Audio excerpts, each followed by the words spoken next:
Assalamualaikum warahmatullahi wabarakatuh. Nabi SAW bersabda, yang diriwayatkan hadisnya daripada Abdullah bin Amru, yu'ta birrajuli yawmal qiyamati ilal mizan fayakhruju lahu 99 sijillah kullu sijillun minha muddul basari fiha khataya wa dhunubuh fayudha'u fi kiffatil mizan thumma yakhruju qirtasun mithlu anmulatin fiha shahadatu an la ilaha illallah wa anna muhammadan abduhu wa rasuluh fayudha'u fil kiffati ukhra fayarjahu ala khatayahu.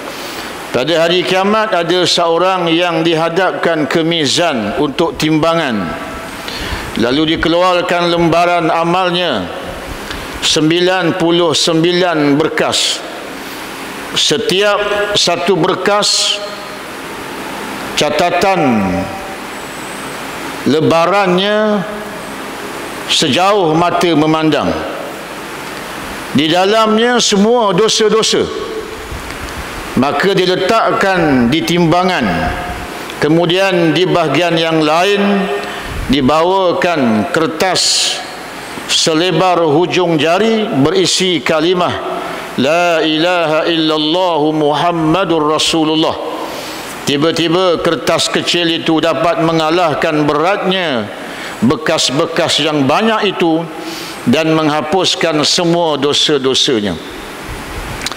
Abu Lais meriwayatkan dengan sanadnya daripada Muttalib, berkata Nabi SAW, afdalu ma qultu ana wan nabiyyuna min qabli la ilaha illallah. Hadis yang pertama menceritakan kepada kita akan ada seorang lelaki nanti datang pada hari kiamat membawa dosa yang begitu banyak. Buku-buku yang ditulis, lebaran-lebaran yang ditulis dosa-dosa yang bila dibuka sejauh mata memandang dan diletakkan di dalam bekas, dan jumlah bekasnya adalah 99 bekas. Satu saja kertas gulung yang mencatat dosa dia banyak mana sejauh mata memandang. Dan gulungan-gulungan itu diletakkan dalam bekas, dan bekasnya itu mempunyai 99 bekas, 99 raga, banyaknya dosa dia. Lalu diletakkan di atas timbangan, dan di pihak timbangan yang satu lagi ada sehelai kertas yang tertulis di dalamnya kalimah la ilaha illallah Muhammadan abduhu wa rasuluh, dan kertas itu hanya sebesar kuku sahaja. Tiba-tiba timbangannya mengalahkan timbangan dosa tadi, sehingga dihapuskan dosa-dosanya itu. Pada malam ini tuan-tuan, kita cerita sedikit tentang fadilat, kelebihan kalimah la ilaha illallah. Kenapa kalimah ini begitu hebat? Kalimah ini begitu hebat kerana kalimah ini adalah kalimah akidah, pengakuan, yang mana kita mengaku bahawa tiada Tuhan melainkan Allah. Dengan makna yang lain, tiada Tuhan yang sebenar-benarnya melainkan Allah Subhanahu wa ta'ala. Dan apabila kita merujuk makna beriman kepada Allah, yang pertama sekali dalam ilmu tauhid dia mengajar yang dimaksudkan dengan beriman kepada Allah, yang pertama i'tiqadul jazim biwujudillah. Yang pertama sekali kita mesti meyakini, sebenar-benar yakin bahawa Allah itu wujud, dan wujud Allah Subhanahu wa ta'ala itu dia sebagai Rabbah, sebagai Tuhan. Itu sebab para hadirin, bila kita masuk kubur, di antara persoalan yang pertama sekali yang akan ditanya oleh malaikat Munkar dan Nakir ialah ma rabbuka, siapakah Tuhan kamu? menjadi maksud beriman kepada Allah, pertama sekali mesti meyakini bahawa Allah adalah Tuhan. Yang kedua, memenuhi pemahaman mengenai beriman kepada Allah, iaitu Allah memiliki sifat-sifat yang sempurna. Tatkala kita menyebut kalimah la ilaha illallah, pertama sekali mengiktiraf bahawa tiada Tuhan melainkan Allah. Yang kedua, menyifatkan Allah Subhanahu wa taala memiliki sesempurna sifat. Kamalus sifat, sifatul kamal, sesempurna sifat adalah Allah. Lalu kita dituntut untuk belajar sifat 20 yang dilihat pada sudut akal. Allah wajib bersifat dengan sifat 20. Memenuhkan pemahaman mengenai beriman kepada Allah, yang ketiganya ialah munazzihan. Hendaklah kita menyucikan Allah daripada sebarang sifat-sifat nuksan, iaitu daripada sifat-sifat ketidaksempurnaan Allah Subhanahu wa ta'ala. Saya ulangi balik semula, kalimah la ilaha illallah mengandungi pemahaman tatkala kita menyatakan bahawa tiada Tuhan sebenar-benarnya melainkan Allah, kita mesti meyakini bahawa Allah adalah Tuhan. Yang kedua, mesti meyakini Allah memiliki sifat-sifat yang sempurna, dan tugas kita ialah membersihkan Allah daripada sebarang sifat kelemahan. Oleh kerana itu, para hadirin, kalimah la ilaha illallah ini menjadi kalimah yang begitu bernilai di sisi Allah Subhanahu wa ta'ala. Tatkala seolah-olah tatkala kita menyebut la ilaha illallah, hari ini aku gembira aku pada hari ini bukan disebabkan kerana aku dapat kerja, tapi aku rasa gembira adalah dikarenakan Allah mengurniakan kegembiraan itu. Kerana kita kena faham, bila menjadikan Allah sebagai Tuhan, zat Allah sahajalah yang benar-benar memberi bekas kepada kita. Adapun selain daripada Allah yang namanya makhluk, tidak akan boleh memberi bekas kepada kita. Tatkala kita mendapat perkhabaran dapat kerja, perkhabaran mendapat kerja itu adalah makhluk, lalu kita gembira, hakikat sebenarnya bukan berita itu yang mengembirakan kita, tetapi hakikatnya Allah yang mengurniakan kegembiraan itu. Maka kalimah la ilaha illallah itu satu juzuk daripada pemahamannya adalah seumpama itu. Lalu kalimah ini tatkala kita telah memahaminya, maka Nabi SAW menyuruh supaya kita memperbanyakkan ungkapan-ungkapan ini. Supaya apa, tuan-tuan? Supaya ungkapan ini bila banyak kita ungkapkan dengan pemahaman yang telah dikongsikan tadi, maka dia akan terus mengukuhkan akidah kita. Dia akan terus mengukuhkan keyakinan dan kepercayaan kita. Sehingga tatkala kita mengatakan la ilaha illallah, nak makan riswah tak jadi. Pasal di situ ada kesempurnaan sifat Allah. Walaupun manusia tak nampak kita mengambil duit itu, kesempurnaan sifat Allah yang maha melihat, maha mengetahui detik hati kita, menyebabkan kalimah la ilaha illallah menggegar tangan kita untuk mengambil riswah. Takut mata kita untuk melihat perkara-perkara maksiat tatkala kita mengungkapkan kalimah la ilaha illallah.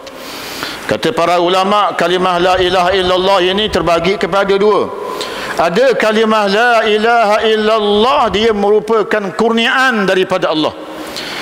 Ada kalimah la ilaha illallah, kata ulama, dia merupakan pinjaman daripada Allah. Yang kita takut kalau Allah memberi ungkapan la ilaha illallah itu berbentuk pinjaman.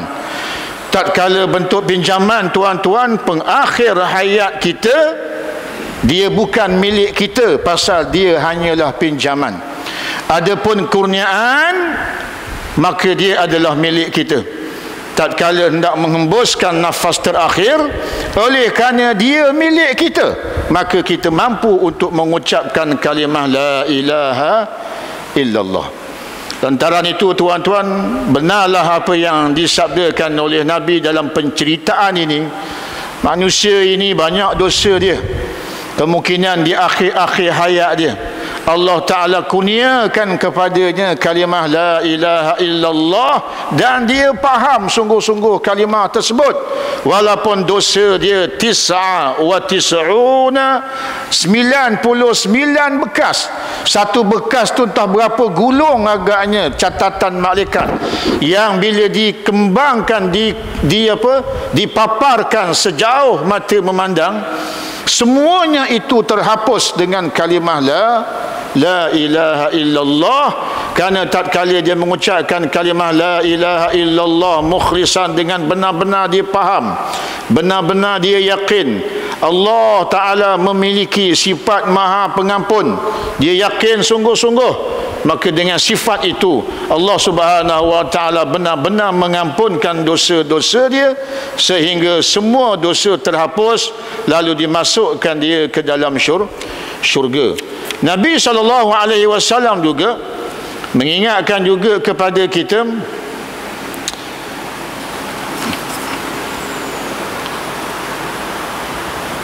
uhduru mautakum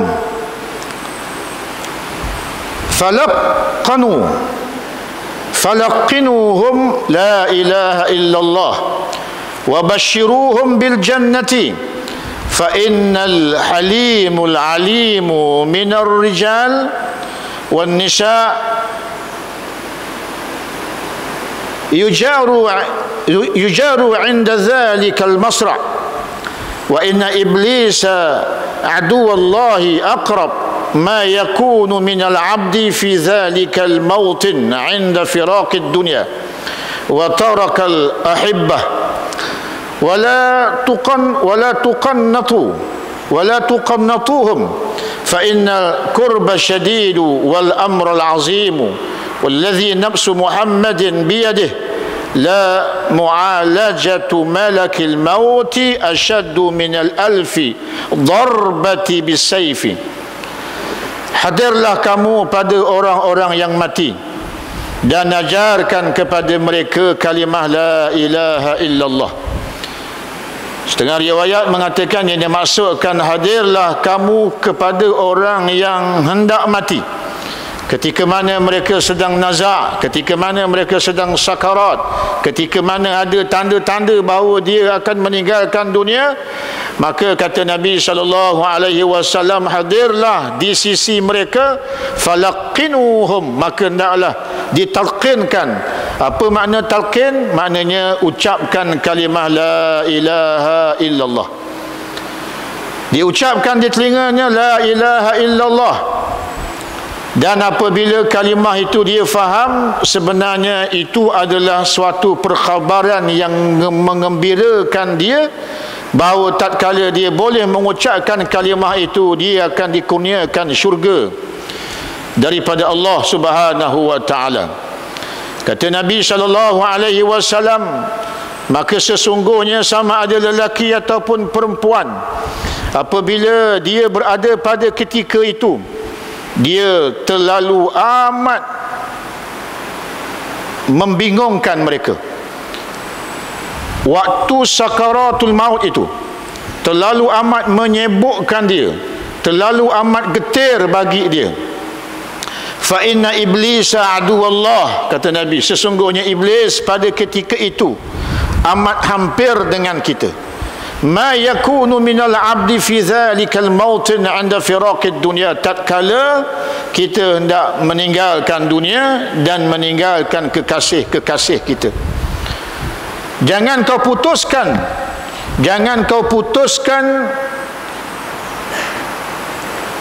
harapan-harapan mereka. Lalu Nabi SAW berpesan seumpama tadi, bila mengetahui situasi dan keadaan sewaktu sakaratul maut, ketika mana adanya malaikat maut pada ketika itu, maka Nabi mengajak supaya kita mentalqinkan dengan ungkapan la ilaha illallah. Kenapa tuan-tuan? Kata Nabi, waktu tu yang paling dekat sekali dengan dia Iblis. Iblis paling dekat dengan dia. Maka kita bantu mengingatkan dia dengan kalimah la ilaha illallah. Bagi orang yang memahami kalimah Allah la ilaha illallah ini, dan nak tahu sama ada kita ni adalah orang yang benar-benar memahami kalimah la ilaha illallah ini, dilihat pada sudut perlakuan. Apabila kita mengiktiraf bahawa Allah sebagai Tuhan, memiliki kesempurnaan sifat, dan wajib bagi kita menyucikan Allah Ta'ala daripada segala jenis kekurangan, maka orang yang benar-benar memahami kalimah itu, perjalanan hidup dia adalah perjalanan hidup yang penuh dengan ketaatan kepada Allah Subhanahu wa Ta'ala. Tatkala dia nak buat dosa, dia mengingat kalimah la ilaha illallah seumpama yang saya katakan tadi, dia akan mengingat bahawa Allah melihat dia. Tatkala dia nak meninggalkan kewajipan, Allah memerhatikan dia. Jadi kalimah la ilaha illallah ni sebenarnya tuan-tuan, kalau nak dilihat adakah kita benar-benar memahami kalimah ini, ialah dilihat pada sudut sejauh mana pelaksanaan ketaatan kita, sama ada zahirnya ataupun batinnya. Laqinu mautakum la ilaha illallah fa innaha tahdimul dhunub hadman. Qalu ya Rasulullah fa in qalaha fi hayatih hiya ahdam wa ahdam. Kata Nabi SAW, ajarkan kepada orang mati daripada kalangan kamu perkataan kalimah la ilaha illallah, kerana kalimah itu dapat menghancurkan dosa sehancur-hancurnya. Lalu sahabat bertanya, Rasulullah, engkau suruh talqinkan pada orang yang telah meninggal dunia, mudah-mudahan dengan kalimah itu menghapuskan dosa dia. Bagaimanakah pula ya Rasulullah kalau kalimah ini diucapkan sewaktu dia hidup lagi? Lalu kata Nabi SAW, ya Adam wa Adam, lebih lagi dia menghapuskan dosa. Sewaktu mati, orang mengajarkan dia ataupun orang talqinkan dia, harapannya dosa akan terhapus. Tapi tatkala dia masih lagi hidup, mampu mengucapkan kalimah ini, maka kalimah ini benar-benar sungguh-sungguh menghapuskan dosa-dosa. Para hadirin yang dimuliakan oleh Allah Subhanahu wa Ta'ala sekalian, maka kalimah la ilaha illallah itu dia bukanlah satu kalimah yang calang-calang. Dia bukanlah satu kalimah yang boleh dibuat main-main, tetapi dia merupakan satu kalimah yang begitu bernilai di sisi Allah Subhanahu wa Ta'ala, kerana dia kalimah pengiktirafan. Juga makna kalimah la ilaha illallah, iaitu tiada Tuhan yang sebenarnya melainkan Allah. Ada di situ al-istighna wal iftiqar. Bila kita belajar ilmu tauhid, kalimah la ilaha illallah ini menuntut supaya kita memahami, tatkala kita mengatakan bahawa tiada Tuhan sebenar-benarnya melainkan Allah, pemahaman kita yang seterusnya iaitu Allah tidak berhajat kepada makhluk. Bahkan makhluklah yang berhajat kepada Allah. Itu yang dikategorikan sebagai istighna dan juga iftiqar. Istighna tu apa je? Istighna, Allah tidak berhajat kepada makhluk. Seperti mana yang suatu masa dulu saya kongsikan dengan tuan-tuan satu contoh. Allah Ta'ala datangkan musibah. Allah Ta'ala datangkan musibah, datangnya COVID-19, datangnya banjir dan seumpamanya, datang musibah kepada seseorang itu. Dan kita membuat huraian menyatakan bahawa Allah Ta'ala datangkan musibah kerana Allah menginginkan supaya kita kembali balik kepada Allah Subhanahu wa Ta'ala. Kita memahamkan bahawa Allah Subhanahu wa Ta'ala berkehendak supaya makhluk itu kembali taat kepada Allah. Rupa-rupanya tuan-tuan, kalimah itu dia merosakkan istighna. Dia merosakkan istighna. Apa dia istighna? Allah Ta'ala tidak berhajat kepada sesuatu. Allah Ta'ala tidak berhajat kepada makhluk. Lantaran tak kala kita mengatakan musibah datang, Allah sebenarnya menginginkan supaya hamba tadi kembali balik kepada Allah. Ada ungkapan Allah menginginkan, ada ungkapan Allah berkehendak. Maknanya Allah Subhanahu wa Ta'ala seolah-olah mengambil faedah daripada makhluk.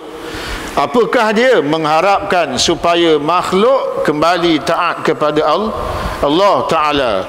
Lantaran setengah ulama menyatakan bahawa ungkapan ini tidak sesuai digunakan dengan perkataan Allah menginginkan, Allah menghendakkan, maka ditukarkan dengan Allah memerintahkan. Kerana tak kala menyebut Allah memerintahkan, maka tidak Allah terlibat berkeinginan.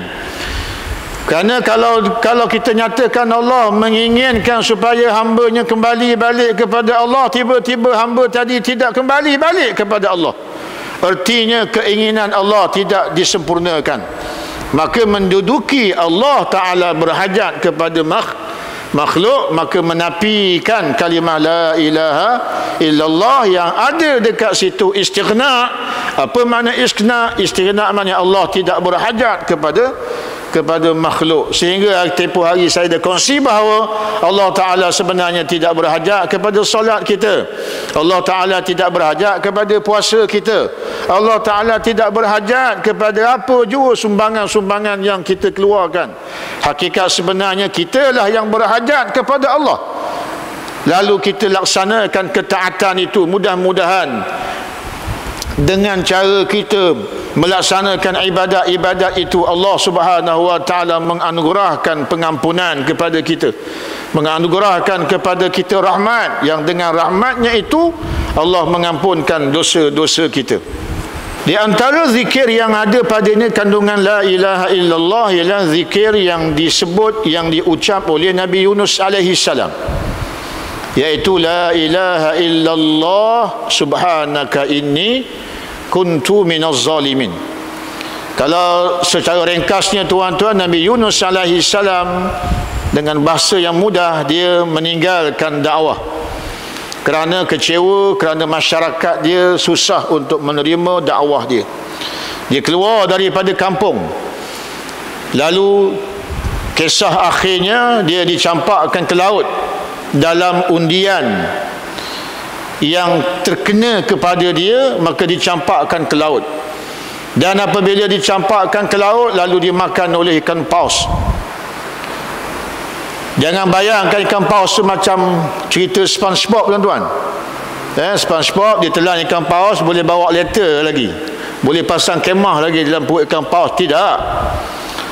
Ikan paus perut dia memang tujuannya masuk untuk menghadam. Memang disempitkan sungguh-sungguh proses penghadaman apa saja yang dia makan. Tapi disebabkan oleh Nabi Yunus alaihi salam menuturkan kalimah la ilaha illa anta subhanaka inni kuntu minaz zalimin, sentiasa dihidupkan pada hatinya menyebut kalimah itu. Walaupun ikan paus tadi diceritakan berada di dasar lautan selama 40 hari, kemudian akhirnya menaiki daratan dan memuntahkan balik semula, Nabi Yunus alaihi salam masih lagi hidup dan masih lagi melantunkan ungkapan tasbih la ilaha illa anta subhanaka inni kuntu minaz zalimin. Dan apabila dia sihat, dia kembali balik ke kampung dia. Didapati semua kampung, orang kampung dia telah pun memeluk, beriman kepada Allah. Dia balik semula ke kampung dia dalam tempoh lebih kurang 60 hari. Didapati semua orang dalam masyarakat kampung dia telah memeluk Islam. Maka kata para ulama, kehebatan kalimah la ilaha illa anta subhanaka inni kuntu minaz zalimin. Begitu juga dengan kalimah la ilaha illallah. La ilaha illallah seperti mana yang saya katakan tadi tuan-tuan, perlu diungkapkan dengan pemahaman yang saya kongsikan dan terus menerus. Kerana kata Abu Laih As-Samarqandi menyatakan bahawa sesiapa yang menjaga dan mengingati 7 kalimah, maka ia mulia di sisi Allah dan di sisi malaikat, dan diampunkan dosanya walaupun sebanyak buih lautan, dan merasakan manisnya taat, dan hidup atau mati keduanya baik baginya. Yang pertama, ketika akan berbuat sesuatu, membaca Bismillahirrahmanirrahim. Ini di antara yang dikatakan oleh Abu Laih As-Samarqandi, bagi orang yang mampu untuk mengamalkan 7 perkara ini menjadi suatu amalan dalam kehidupan dia, bermula dengan ketika akan berbuat sesuatu, dia akan membaca Bismillahirrahmanirrahim. Kenapa tuan-tuan? Dia patah juga balik semula memahami makna beriman kepada Allah. Tatkala kita membaca Bismillahirrahmanirrahim, maknanya mendahului daripada perbuatan kita itu ialah Allah, kerana nanti yang akan memberi bekas pada setiap perbuatan kita adalah Allah Subhanahu wa ta'ala. Itu sebab bagi orang yang membaca Bismillahirrahmanirrahim pada perbuatan-perbuatan kebaikan, maka dia mendapat pahala di sisi Allah Subhanahu wa ta'ala. Yang kedua, jika selesai daripada sesuatu, membaca Alhamdulillah. Habis siap sesuatu, maka dibacakan padanya Alhamdulillah. Tatkala habis sembahyang, ucapkan Alhamdulillah. Kenapa nak ucap Alhamdulillah? Kita berdiri, kita duduk, kita bercakap, kita boleh berbisik dan kita apa sahaja sewaktu sembahyang adalah merupakan kurniaan daripada Allah. Jangan kita rasa bahawa kita boleh, kita berdiri, kita yang berdiri, kita yang bercakap, kita yang bercakap. Tidak, semuanya itu adalah merupakan dengan keizinan dan kurniaan daripada Allah Subhanahu wa ta'ala. Itu sebab tuan-tuan, bagi orang yang sebagai contoh lepas sembahyang dia ucap Alhamdulillah, insya-Allah penyakit riak dia akan musnah. InsyaAllah penyakit takaburnya juga akan musnah, kerana perkataan Alhamdulillah dinisbahkan, diisbatkan kepada zat Allah, yang dia boleh berdiri, dia boleh menuturkan kalimah Fatihah dan seumpamanya adalah kurniaan daripada Allah Subhanahu wa ta'ala. Yang ketiga, jika terlanjur dari lidahnya laghun, perkara-perkara yang lagha atau amal yang tidak baik, maka segera dia membaca astaghfirullah. Dia kembali juga kepada Allah, kerana Allah juga yang menganugerahkan perkara-perkara tersebut. Dikuatiri kalau kita tidak sebut astaghfirullah, dikuatiri Allah akan meneruskan perkara tersebut, sehingga akhirnya kita bukan pilihan Allah. Dalam keadaan terus menerus kita akan buat perkara-perkara yang berdosa. Tatkala kita sedar bahawa kita berdosa, kita sambut dengan astaghfirullah. Mudah-mudahan selepas daripada ini tidak terlibat lagi dengan perkara-perkara dosa. Tapi tatkala kita tidak beristighfar kepada Allah, artinya Allah menarik rahmat dia sehingga kita terlupa kepada Allah, maka akan terus menerus akan buat kejahatan yang kita khawatiri pengakhir hidup kita rupa-rupanya dengan kejahatan. Yang kelima, jika menghadapi kesukaran, selalu membaca la haula wala quwwata illa billah al-aliyyil azim.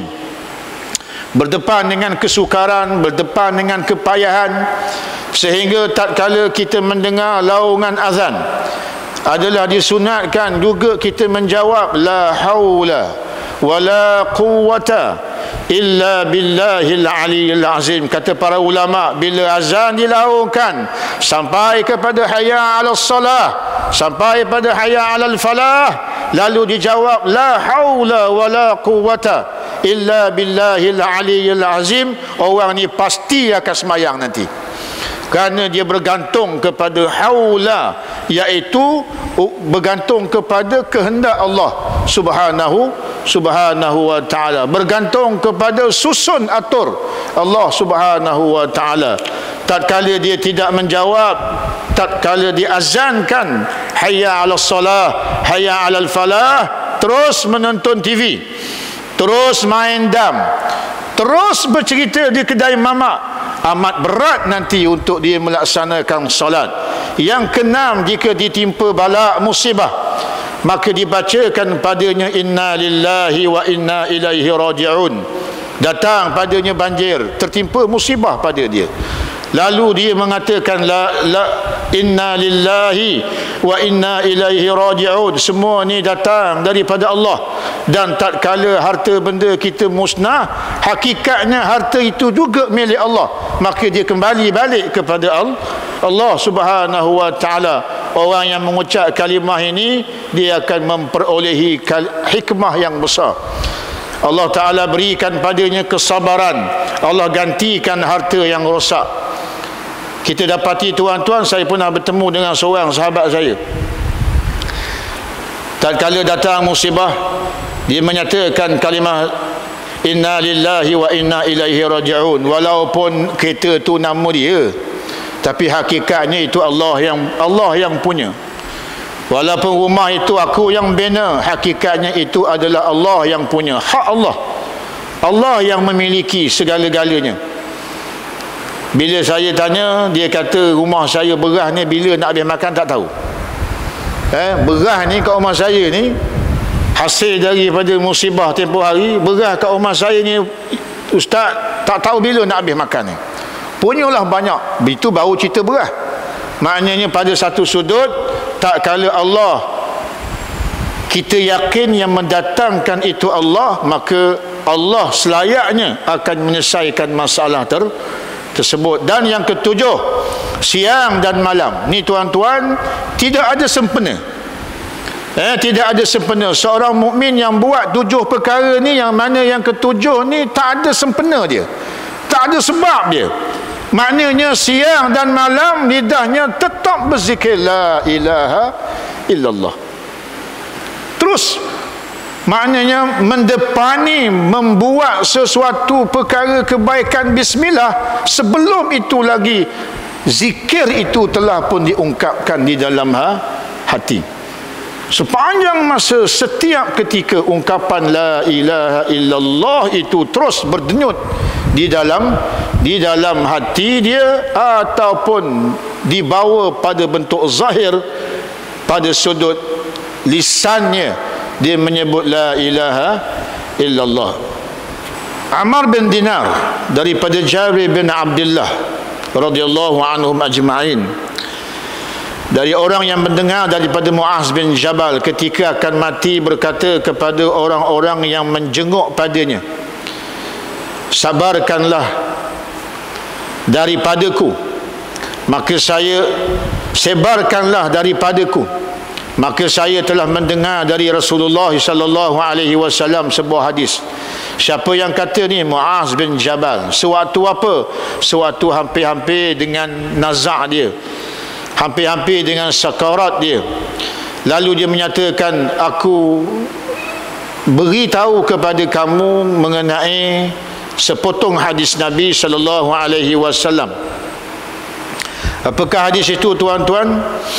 Man qala la ilaha illallah mukhlishan muqinan dakhala al-jannah.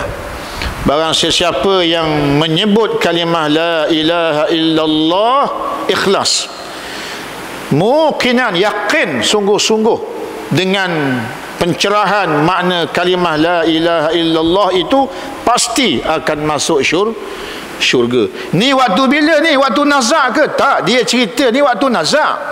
Tapi Kata Muaz bin Jabal, orang yang menyebut kalimah la ilaha illallah dan dia faham sungguh-sungguh, orang ini pasti akan masuk ke dalam syurga. Pemahaman dia macam mana yang telah saya kongsikan tadi. Nabi SAW juga bersabda, man luqina la ilaha illallah wa 'indal maut dakhala jannah. Barang sesiapa yang dituntun dengan kalimah la ilaha illallah ketika akan mati masuk syurga.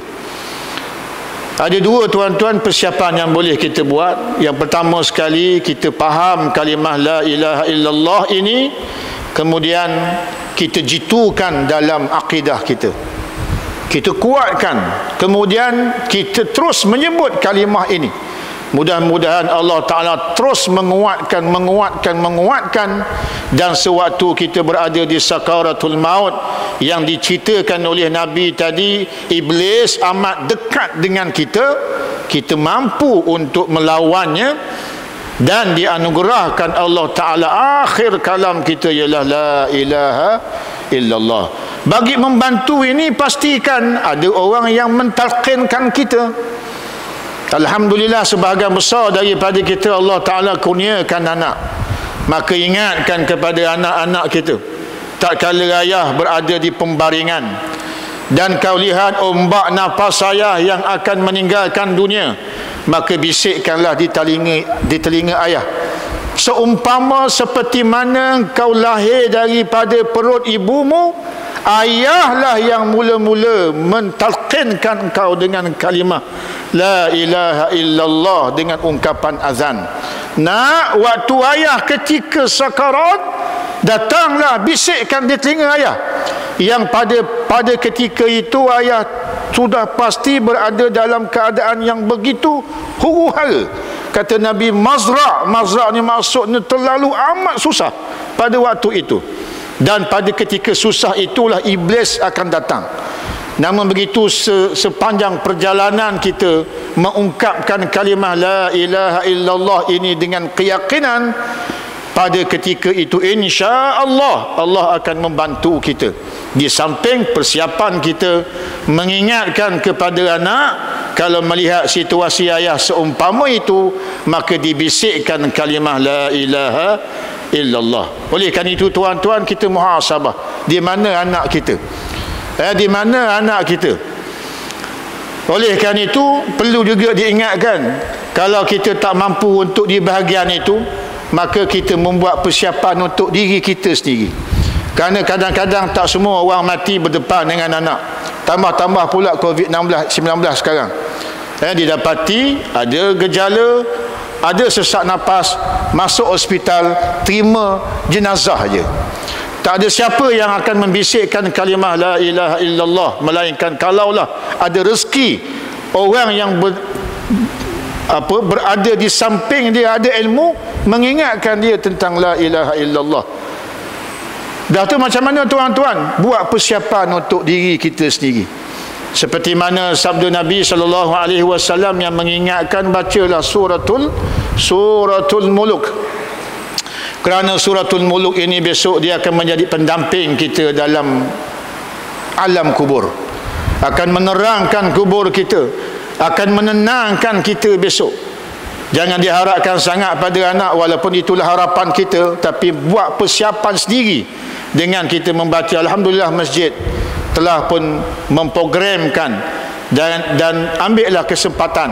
Kerana kalau kita balik rumah, kadang-kadang masa terbuang begitu saja.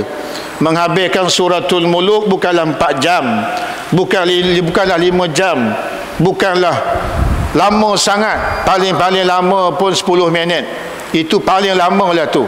Tetapi ganjarannya yang diingatkan oleh Nabi SAW, dia akan menjadi teman, bahkan dia nanti akan mendapat syafaat daripada Allah. Dia memberi syafaat kepada Allah subhanahu wa ta'ala. Para hadirin yang dimuliakan oleh Allah subhanahu wa ta'ala, Anas bin Malik radhiyallahu anhu berkata, Nabi SAW bersabda, la ilaha illallahu thamanul jannah. Setiap benda ada harga dia. Setiap benda ada dia punya harga dia, ada dia punya nilai dia. Nilai sebuah syurga ialah kalimah la ilaha illallah, dengan pemahaman yang telah saya kongsikan tadi. Jadi tuan-tuan yang saya hormati sekalian, saya rasa cukuplah sekadar itu. Mudah-mudahan daripada perkongsian dengan sedikit kupasan mengenai la ilaha illallah yang agak ringkas memberikan pemahaman kepada kita di mana kalimah la ilaha illallah itu sebenarnya suatu pengiktirafan kepada Allah, dan yang kedua, memiliki Allah itu sifat-sifat yang sempurna, sehingga tatkala kita nak buat maksiat kita takut kerana Allah memiliki sifat yang sempurna. Tatkala kita nak berbohong kita takut dengan kalimah la ilaha illallah, kerana di dalamnya penghuraian mengenai sifat sempurnanya Allah Subhanahu wa taala. Kemudian apa lagi? Kemudian wajib bagi diri kita membersihkan apa jua lintasan-lintasan yang meletakkan Allah itu seumpama makhluk. Tatkala kita sembahyang Allahu Akbar, maka dibuang ingatan terhadap dunia, kerana dikuatiri tatkala kita dalam sembahyang masih lagi mengambil dunia, memikirkan dunia. Pada sudut perbuatan kita menyembah Allah, tapi pada sudut ingatan kita menyembah dunia. Jadi inilah di antara kalimah-kalimah penghuraian mengenai kalimah la ilaha illallah. Sekadar itu saja, mohon maaf. Aqulu qauli hadza wa astaghfirullah li wa lakum. Wassalamu alaikum warahmatullahi wabarakatuh.